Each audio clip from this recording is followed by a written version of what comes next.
Hello everyone, Cathy Bramley here. Welcome to another episode of Curl Up with Cathy Bramley.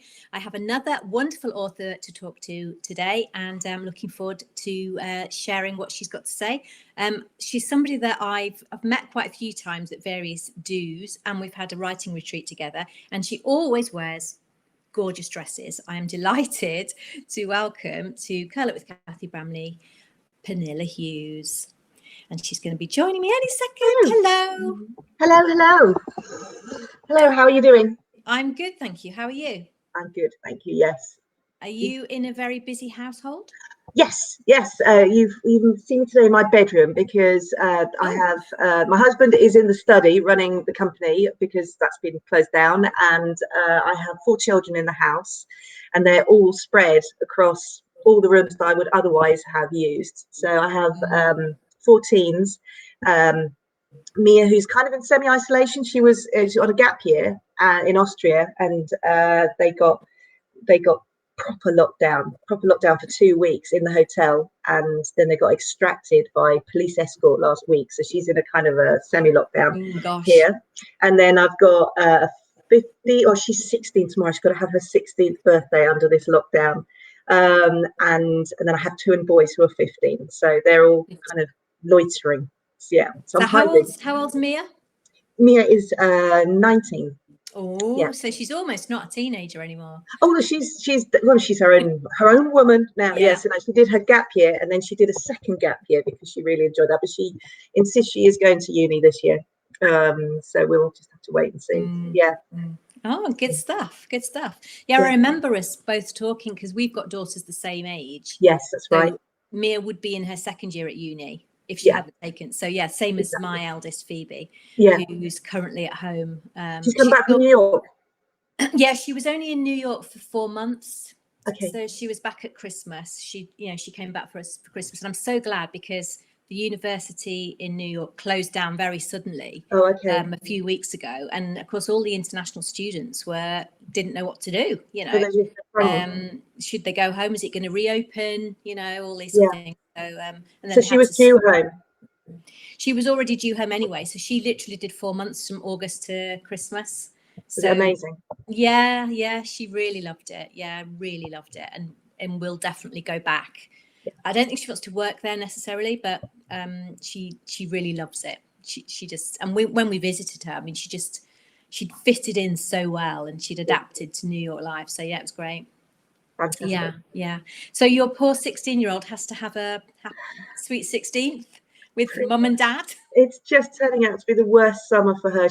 I know there was GCSEs, but she was quite looking forward to taking them after having worked for them for 2 years. And then everything just got, they had a school musical which she was in that got cancelled like with a 3 days notice, and then school ended and she hadn't really had time to do the end of school, and process it. Isabel was the same. Exactly that. And they were suddenly told, that was the last day in uniform, mufti day tomorrow. So she, they just didn't have that time to processing, exactly like you say. And then school shut, and then no exams, and prom's gone, and then obviously her birthday as well, which is going to be just us. Yeah, I know. It's hard for them because when you're at school, your social life is there with you all the time, isn't it? All day long. And now this is so different.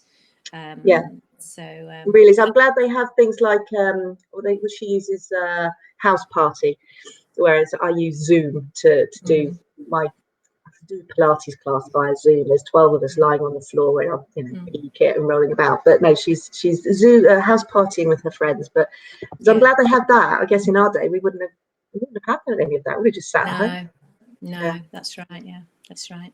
Anyway, let's talk books. Let's talk books. Yeah, I think the first time I met you was on a writing retreat with Cheska Major a couple of years ago, and I think you were just writing your first one then, weren't you? I think I just finished it and had just gone in I was in that kind of phase in between where I was just trying to work out what to start on next. Yes. I had just got in, and then I think on the second one where I met you, the paperback was just coming out. So it was like this whole year the cycle had just kind of completed it. It was amazing. Yeah. So you've got 2 books out now, haven't you? I have. So your first one, I'll show everyone your first one. Tell us about that one. But this is Punch Drunk Love. It was originally came out as Sweatpants at Tiffany's, and it's been revamped to Punch Drunk Love recently.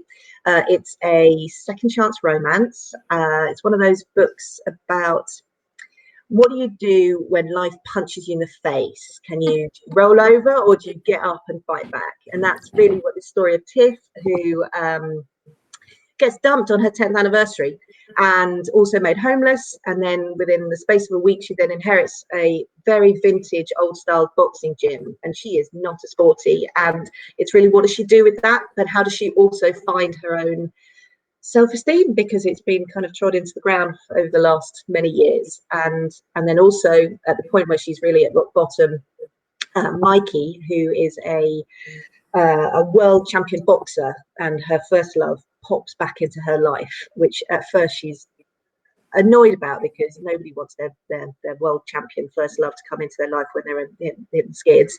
So but then it's how do they get on, and that's what that was. So obviously the whole boxing thing, why did you choose that as a, is it, they say write what you know? You got and if I wrote I know, I'd just be writing about sitting at home with 4 kids, because I've done nothing. So really, no, I have to just make stuff up. The title, because when it was originally Sweatpants at Tiffany's, I had been writing small little columns for the Sunday Times. In their travel section, they had a column called Confessions of a Tourist, little slightly smutty stories that happen on holidays. And so when I've been writing those, I'd kind of been home, kind of working on my craft, and then I found a competition by Belinda Jones that was she was doing her anthology, her Sun Lounger anthology, and she had 3 places in it for unpublished writers, and I thought, well, I'll have a go at that, and Holly Martin won.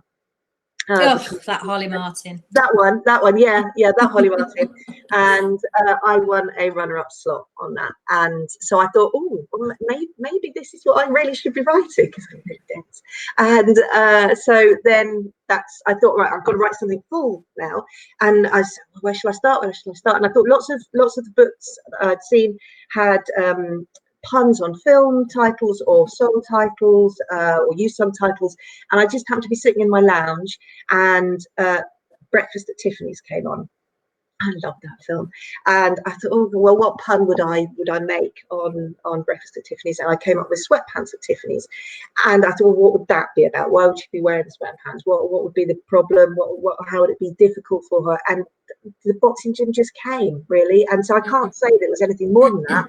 Just that that's what came to me, and that's what I went with, really. And also because it's very much a fish out of water. I am not a sporty in any way. I'm very Tiff in that way, and that would be a really bizarre world for me to be in, and that's what I then took for her. Oh, that's interesting. So people often ask, how do you get your ideas? And actually there's no like, oh, I get my ideas by X, Y, and Z. It always comes from can be a tiny little thing. Anywhere. And this one really was, the title came first. And then it just kind of spun out from there. But no, otherwise it could just be an article you read, and what little gem sits with you, or just something you find interesting and you want to explore a little bit. I think it's nice to maybe come at a piece of work, I want to explore this thing, and see where that takes you. But obviously with Tiffany owning a boxing gym, that's quite it's an area where you would normally associate that with a man's role, or exactly. It is sort of that. It is, when you say fish out of water, that's not only does she not like sport particularly, but she's a woman in a very masculine field, isn't she? Absolutely. And I wanted to look at that too, because she does come up against some sexism, misogyny, and so there's elements of that in there as well. And how does she prove those people wrong? That actually there's something to be brought in from all sides, and with different views, and so hopefully I kind of covered some of that.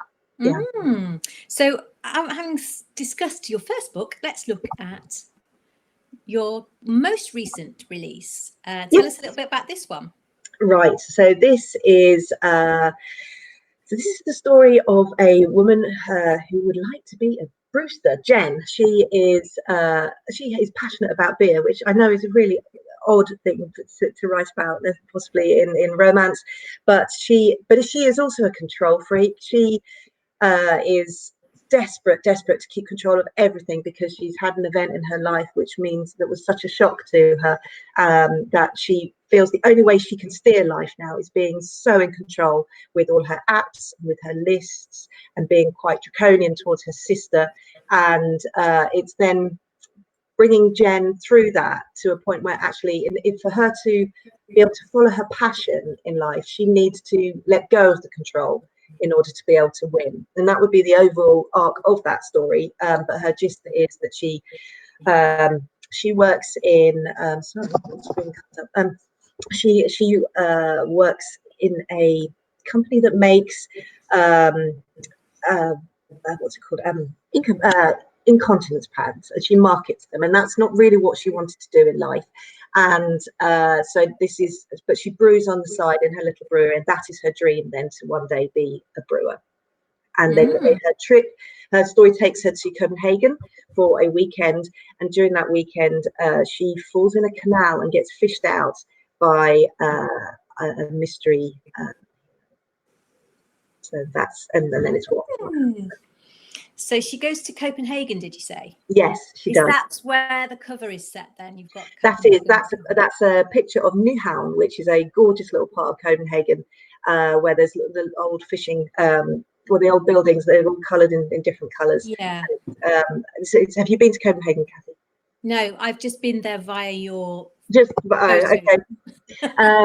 On your bike. Yeah, on my bike. Yeah, that was such a good trip, because I'd written the book I went on.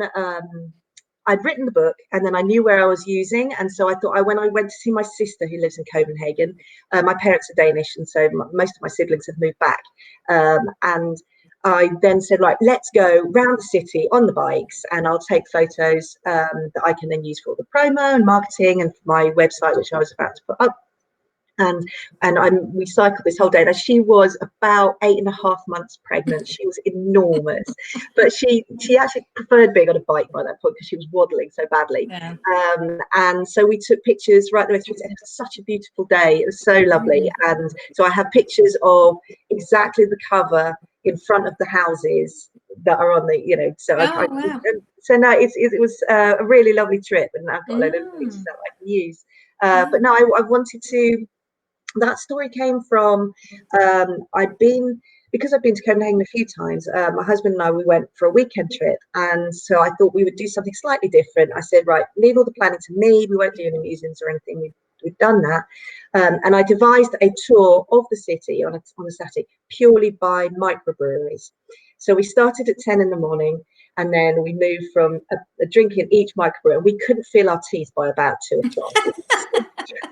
But it was a great way to see different breweries and the town, and just walking through, and it was a lovely day. And so I'm just seeing all these little microbrewers. I thought, this is a really kind of a little craft industry that's still, I mean, it's quite booming now, but back then, it was 2012, I think, it was still fairly a new thing that was coming through. And then as we walked along the canals, I saw some beautiful houseboats with hydrangeas and gardens, and I thought, I want a hero who lives on one of these. And so just putting things together as you went, the story kind of got a feel for it. And then why it only really covers 4 chapters of the book, it's so integral to the story that I got to have my moment writing about somewhere I really, really adore. Oh, fantastic. So is that the whole book isn't set in Copenhagen? No. The main story is set on a fictional south coast town called Littlehampton, and so the Copenhagen bit is actually her hen do, which is set up by her sister, who is totally against her great engagement and her friends. Oh, there. Well, that sounds great. And I must admit, Copenhagen is on my list of places I'd like to go. And when I saw your pictures there, was it 2 years ago that you went? Yeah. So those pictures I were taken. Oh yeah, coming up to 2. Yes, because her baby will be 2 in July. So it was. Oh my lovely. goodness! Yeah, just for that. Yeah. So it is definitely on my list of places that I'd like to go and visit, because it's I know. It's a lovely city, and because Yeah. it is a capital city, but it's small. You can actually cover it in a long weekend, and on bike. So there's no reason to. You don't need other transport, and it's so.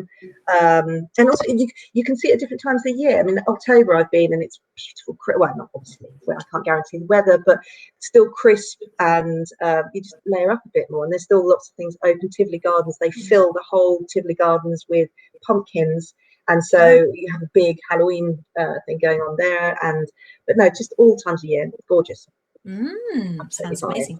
So, what are you writing anything now that you can share with us? I can be very, very cryptic. I am I'm halfway through a draft of a book which is a bucket list book. So I'm just pulling together tasks and trying to make it chirpy, even though obviously it stems in death.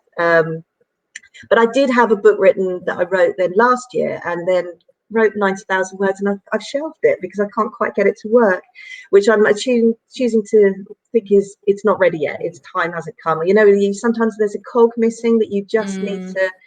It will come at some point. I'll read something or experience something. I'm just waiting for that to happen so that it will be able to work, and then I can rewrite it. But it took a year out of my kind of scheduling, and but if it's not right, it's not right.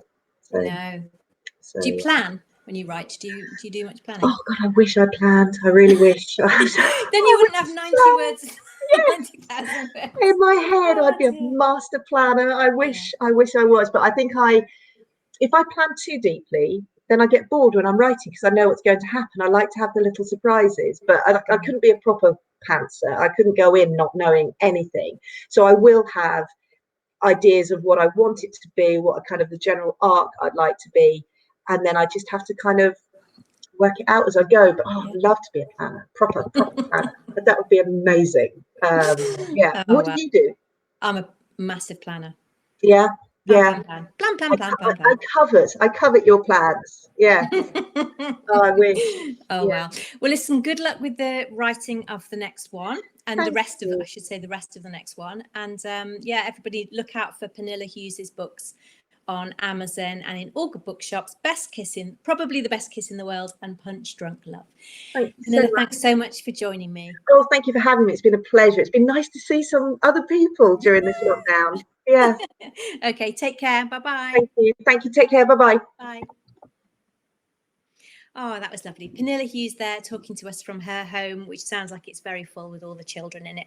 Thanks very much for joining me, and I hope you'll be watching again soon when I speak to another of your favourite authors. Thank you. Bye.